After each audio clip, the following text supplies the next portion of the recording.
Hi everyone, it's Miss Alyssa from Pediatric Interactions, and this week we are talking all about our favorite board games and card games and how we use those in therapy and how you can use them to help work on speech and language skills with your child. So one of my favorite games to play, especially with older kids, is Headbanz. And they have a couple different versions of this. This is just the regular one. They also have a Disney version that has Disney characters in it. And I think they have a couple other ones as well. So the way that you play traditionally is you have either 2 or more people. This is great because you can play with a group of people. It comes with a bunch of these different headbands. So everyone would wear one of the headbands. And then you take turns of who puts one of the picture cards in their headband. So if I'm the one with the picture card in my headband, I don't see what it is. So I can either pick from them face down, or you can have the other people that are playing pick the card, and it gets put in my headband, so I can't see it. And then I would ask yes or no questions to the other people I'm playing with to get clues to try to guess what I am. So I might ask, upside down. I might ask, am I a living thing? Am I blue? Am I found in the kitchen? Until I get enough information that I can take a guess of what I am. Am I a saw? It's kind of like 20 questions that way. So with playing the traditional way, it's really great for working on yes, no questions. It also gets a good dialogue going between kids. It can be a great way to work on social skills or just working in a group, because there has to be that back and forth between the person that is guessing and the person that is giving the clues. It's also great because you do wear it on your head for kids that are working at looking towards the person they're talking to. It can be really nice because they have to look in that direction in order to see the card that is in their headband. I also like to change it up a little bit and play in a couple of different ways to target some other skills. So traditionally you ask yes, no questions with it, but I like to also use WH questions. So where can I be found? What do I do? Who uses me?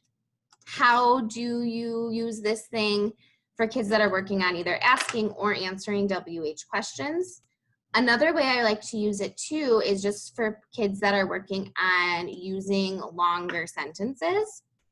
So I'll have them, instead of me asking them questions or one person asking questions, instead the other group members describe what it is to the person. So they can tell me this is something that has wheels, it's a vehicle, it says choo-choo, it is black and red, but it can be a lot of different colors, so that they have to use a lot of language to describe it. It can also be great for children that are working on their describing skills and being able to say the category of something or the color or the function. It's really good to use along with that. The game does come with a timer, a little sand timer. I typically don't use it because I don't want to put that time pressure on the kids when they're working on their different skills, but you might want to, depending on what they're working on.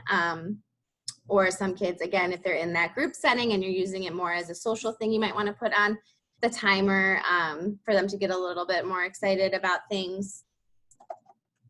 And those are just a couple of reasons that I like to play headbands.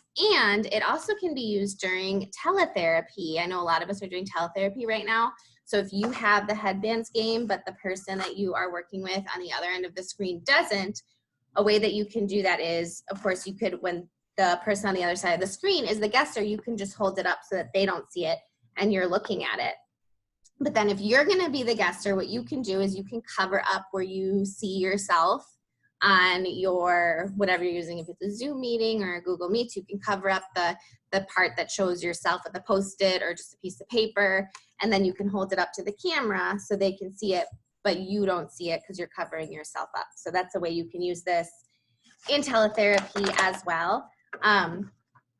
Another great way to use this game, you would need to make different cards or sift through the cards and just choose certain ones, is for kids that are working on their speech sounds. So I would either print out or use other cards that I have if they're working on their S sound.